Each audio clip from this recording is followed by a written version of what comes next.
Hey guys, I'm Dov, and today I'm back with more Total War Warhammer 2 online action. Today we're back with a replay from the tournament yesterday. This is one of the games that I didn't personally get to cast, and I have heard quite a bit about, so I wanted to take a look at it here. It's going to be Vampire Coast versus Bretonnia. Historically, very tough matchup for Bretonnia, so let's see what we've got here. Nocti Boy, 2 mortars.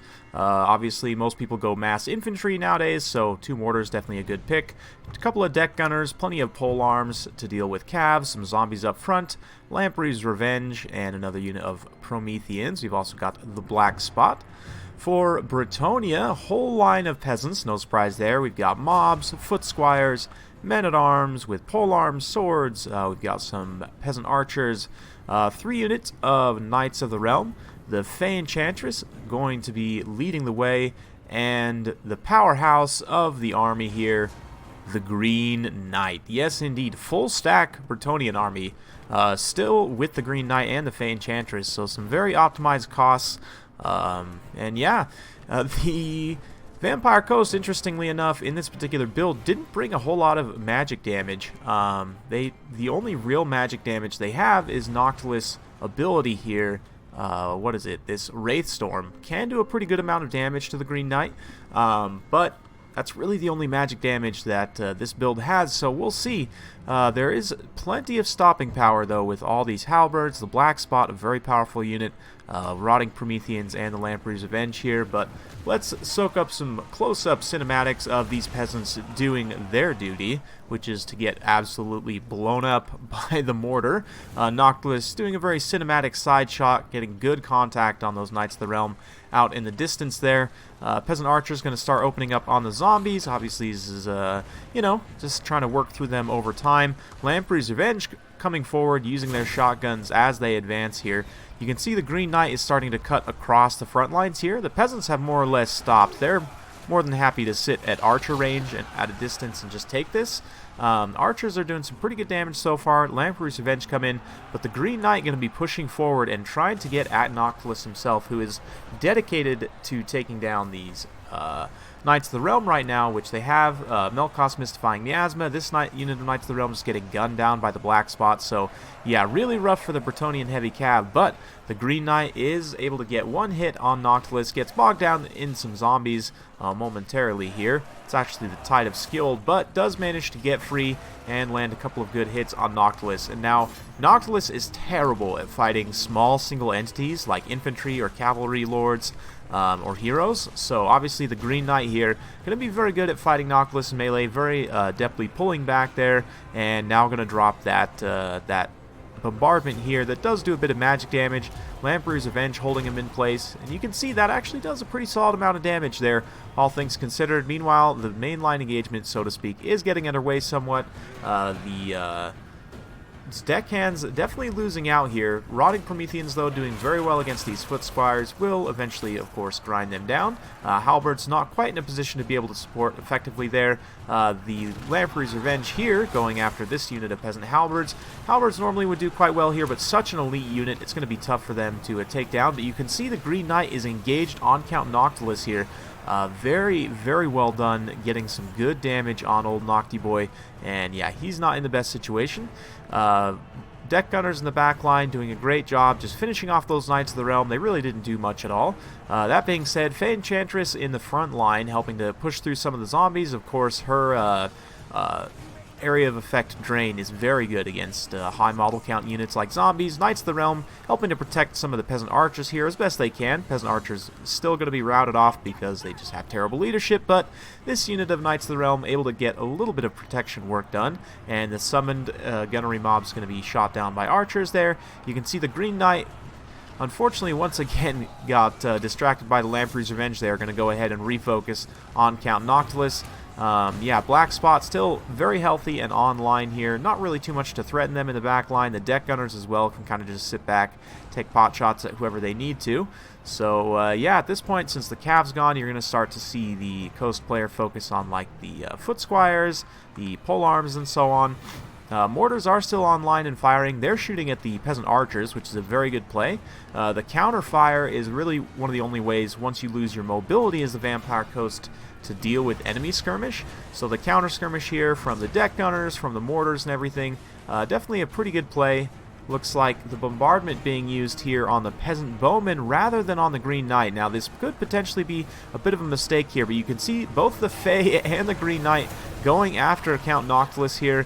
They do manage to proc that zombie poop summon from Count Noctilus's Necrofex there, and the Rotting Prometheans also coming in to help block things up. The Fae and the Green Knight disengaging very nicely there before getting surrounded, and I did see one Knight of the Realm in there randomly. Yeah, it looks like that unit just shattered, most likely. But yeah, Fae Enchantress and the Green Knight doing their best to avoid getting tangled up in the Promethean at this point, which is obviously going to be very, very essential. Peasant Archers still online in a lot of cases. You know, they've routed a few times, but they have come back and managing to still get some good work done. Probably want to start focusing on the mortar potentially. They are in range to start shooting at the mortar crew there, but nonetheless, you can see the deck gunners doing a little bit of damage to the Fae Enchantress and the Green Knight there. Foot Squires just grinding through, doing a great job cutting up zombies. Let's see, 160 kills on those Foot Squires, so that's pretty solid overall. You can see the Lamprey's Revenge have started to take some damage, even dropped a couple of unit models to these pole arms here, so pretty solid overall. Fae Enchantress going to come in, and again, that the Fae Drain effect is going to be very good against these high model count units. Deck Gunners just have extremely low HP to begin with, so, I mean, the Green Knight can do a ton of damage, and the Fae Enchantress Drain and everything will work through them very quickly just because of that very low HP pool. But yeah, you can see the Green Knight and the Fae Enchantress getting separated a little bit at this point. The Lamprey's Revenge are going to try and go after the Fae Enchantress, I believe, yep, using their shotguns, and the other Rotting Prometheans as well. Looks like the third bombardment is going to be called down on the Green Knight there, and should be able to do some good damage. Not actually as much as the first one. It looks like it actually did a bit of friendly fire there to those deck gunners, so maybe because the Green Knight wasn't out in the open, it wasn't quite as effective. You can see the Black Spot, though, doing a great job routing off some Foot Squires, more summoned gunnery mobs doing their work, but the Green Knight has got in on Count Noctilus. You can see him starting to get some swings in, and yeah, Nocti Boy's not going to like this at all.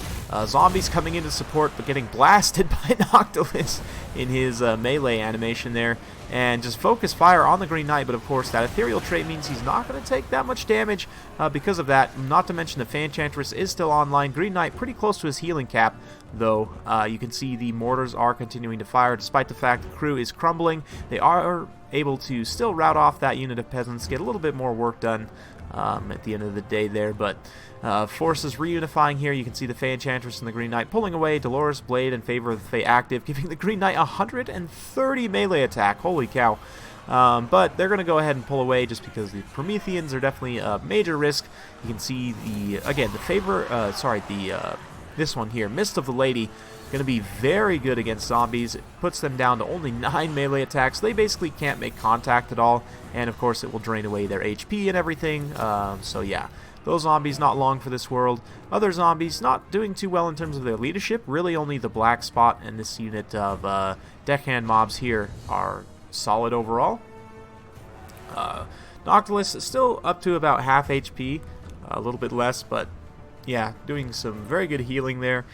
And despite having taken a lot of damage from the Green Knight, he's still going to be a force to be reckoned with in the late game. Balance power definitely in favor of the coast at this point. No surprises there. Bretonnian army getting very, very low. Only a handful of peasants left, with the Green Knight and the Fae Enchantress, of course, still fighting till the end. But we'll see. Green Knight with his AP can actually work through these Prometheans if given time. It's just that it's potentially going to be a little bit dangerous. They'll also negate his charge bonus, but you can see he's slapping those Lamprey's Revenge models around a little bit there. The Fae Enchantress, of course, debuffing their melee attack and also providing a little bit of a drain. It doesn't do a whole lot to the Rotting Prometheans, but will do a little bit of damage there. And yeah, you can see it's actually able to break the leadership. The polearms especially supporting here, very timely, helping to crumble at least those Lamprey's Revenge. Green Knight can follow up, start to snipe off unit models, so even though they do regenerate, they would have to get hit by Invocation to be able to recover those unit models. But Fey Enchantress there, did she get herself with that Earthblood? I don't think she actually managed to get in the area of effect in time, but still, keeping those Foot Squires and Men-at-Arms online just a little bit longer to try and hold down those zombies and cut through them.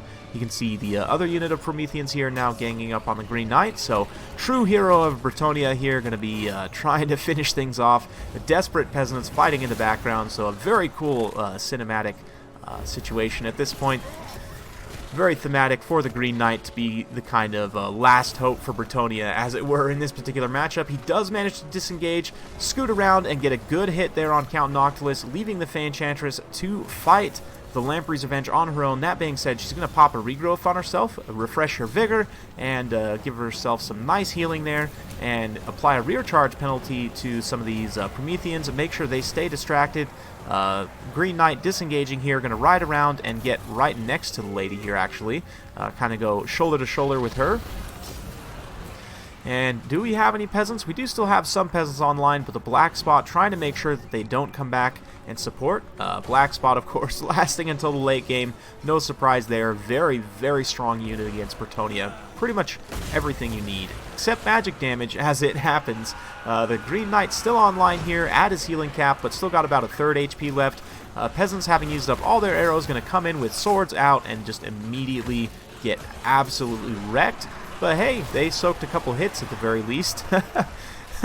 Oh man, another unit of zombies summoned here. Oh, this is actually the poop deck summon? No, this is a regular unit of zombies here, just mixed in with a few polearms. And yeah, Noctilus going to go ahead and try and pull away one more time. You can see Black Spot just point blanking those Foot Squires before they can get into combat. They do shatter the rest of the Bretonnian infantry, so at this point, it's just the Green Knight and the lady, but you can see the balance of power has shifted to be in favor of Bretonnia, just because all these supporting units are super, super low. And once these last rotting Prometheans are gone, the Lamprey's Revenge are gone, the Green Knight is going to be able to disengage here, go after Count Noctilus, and finish him off, potentially. Or perhaps it will be the Fae. The lady actually riding side saddle all the way around to get a rear attack. The Green Knight also disengages, so together they're going to be ganging up and trying to finish out Count Noctilus. A little bit of friendly fire in the ankles from the Black Spot, but yeah, not the biggest deal at the end of the day. Ooh, this is dangerous, Green Knight. These guys have charge offense and anti-large, but he does run in to at least tie them down. The Black Spot do still have a little bit of ammo left, and the Fey Enchantress is going to be the one to go in and land the killing blow on Count Noctilus here. So let's get some cinematics as she does a nice Kamehameha at the ankles of this big beast here, and it should be enough to take it down eventually. No? Oh man, maybe not. I just think it's hilarious that the Necrofex is just so horrible at fighting in melee. I mean, like the Cygor, the Bone Giant, they're both decent in melee. The Steam Tank is pretty terrible as well, but if you keep it moving, it can at least do a lot of impact damage. But the Necrofex, you know, out of the missile and kind of artillery monsters, as it were, Necrofex is probably the worst at fighting in melee, and Noctilus goes down there. That's going to lead to critical army losses, and the Green Knight finishing off the Black Spot there, and the summoned zombies, so an extremely epic game. Super close there at the finish. Very, very well played to both players, and particularly for Bretonnia there. You know, being able to carry in the late game for the Green Knight, the lack of magic damage on the part of Romulan Dog's Vampire Coast, able to, you know, play into the favor of the Green Knight there. He definitely performed very, very well, and I like the pick in this matchup as somebody to hunt Count Noctilus, because the Necrofex is such a hard counter to Bretonnia. But he's not that good against, again, single entity, especially like horse characters who are really fast. Tyrion, you know, Archaon, the Green Knight, those high-tier combat characters on horses, he can't duel them in melee when he's on the Necrofex at all, right? And so they're fast enough to keep up with him as well, so you can kind of chase him around, land in good hits, as the Green Knight did here. The Fey Enchantress herself also contributing quite well to that effort. 69 kills, lots of healing, super cost-effective in this particular battle. Very nice use of the Fey there. The Knights of the Realm kind of got shot up a little bit. One of the units did do okay protecting the back line there. Men-at-Arms and Foot Squires doing quite well on the front line. 202 kills for this unit of Foot Squires at the end of the day. Just goes to show, without the missile support, the Bretonnians will be able to win the infantry battle, which is not something you say every day. Lamper's Revenge, obviously, and the Prometheans racking up a whole bunch of kills. The Black Spot also doing very, very well, you know, shooting everything and also fighting some things in melee. Mortars did okay, probably not. They probably didn't actually pay for themselves for how few kills they got, but the leadership damage from being attacked by artillery, you stack that with some other leadership effects and you can rout off some of these lower tier units pretty easily. So I definitely don't disagree with the pick per se. They just didn't necessarily perform as well as I would have liked. Same thing with these deck gunners here.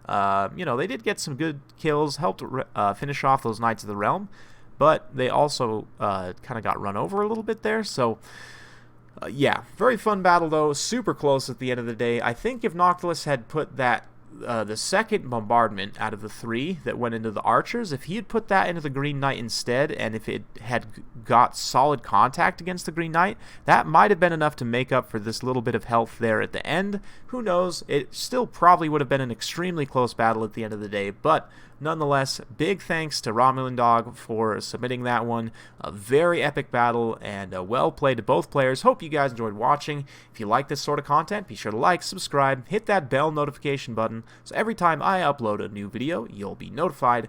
Thanks again for watching, and we'll see you next time.